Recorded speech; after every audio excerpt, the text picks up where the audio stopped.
Bapak Ibu Saudara, jangan mudah tidur kalau Anda masih berutang. Bukan berutang budi, utang sungguhan.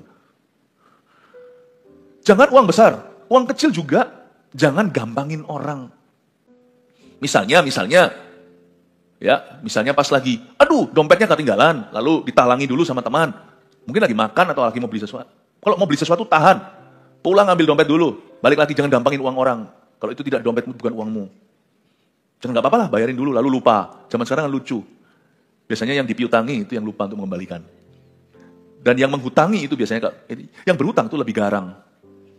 Jadi yang memberi piutang kalau oleh telepon, Ci sudah bisa balik enggak? Kamu tuh enggak punya hati, enggak punya nurani Kristen katanya. Loh, kok malah justru terdakwa jadi hakimnya?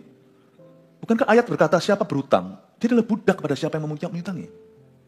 Jangan gampang, jangan mudah berhutang. Tapi misalnya sungguh-sungguh sesuatu yang enggak bisa Anda tunda.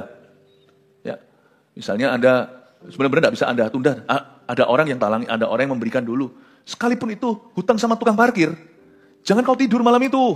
Keringat dinginlah dalam tidurmu. Jangan gampang berhutang. Orang Kristen tidak boleh punya sifat ini. Ini sangat-sangat murahan. Sifat seperti ini adalah sifat yang pasti bukan sifat seorang bangsawan. Anak Tuhan itu nggak punya sifat ini. Saya harus berkhotbah melawan hal-hal seperti ini di dalam diri kita. Orang yang suka gampangin orang lain. Jangan gampang-gampang terima. Apalagi yang bukan hakmu, sekalipun diberikan kepadamu pun Anda harus pastikan itu untuk apa? Apakah rela? Konteksnya tepat tidak? Apakah gratifikasi kalau itu memang posisi Anda? Atau sebagai bentuk gratitude atau terima kasih, itu pun dalam bentuk terima kasih pun Anda harus berkata, gak usah lah gini-ginian. Cukupkan dirimu dengan gajimu. Setiap kita punya salary karena kita punya pekerjaan yang sah. Cukupkan. Percaya pada Tuhan. Tuhan itu bisa cut yang namanya medical bills kita. Dengan memberi kita sehat. Herannya banyak orang yang pas-pasan tuh badannya sehat-sehat ya. Tidak sedikit malah justru orang kaya itu yang sakit-sakitan. Saya tidak berkata kaya miskin itu dibedakan Tuhan. Tapi hati orang. Dan Tuhan tahu kebutuhan kita, so jangan iri. Cukupkan dirimu dengan salarymu, dengan gajimu. Lalu investasikan dengan benar. Jangan yang bodong-bodong. Jangan cepetan kembalian tanpa harus melihat, tanpa tahu hulu hilirnya, nggak ngerti prosesnya. Pokoknya cemplungin, sekian nanti. Bunganya nggak usah yang begituan.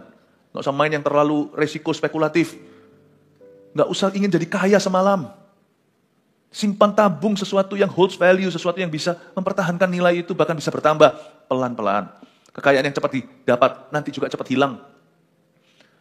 Saya mau ngomong, memang saya agak sedikit mulai bicara agak luas. Jangan tidur pulas kalau Anda masih hutang Rp5.000 sama orang. Apalagi $5.000. Jangan tidur pulas. Jangan datang ke gereja seolah-olah tidak terjadi apa-apa. Kalau kita seperti itu tetap harus datang ke gereja. Karena di gereja kita dibenarkan. Justru orang salah butuh kebenaran.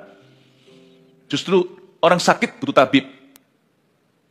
Apalagi kalau kita terlibat dalam pelayanan, jauh lebih benar kita pegang perkakas Tuhan. Kalau kita datang itu, hendaknya kita tidak menjadi seperti orang Farisi yang melihat orang lain, aku tidak seperti dia.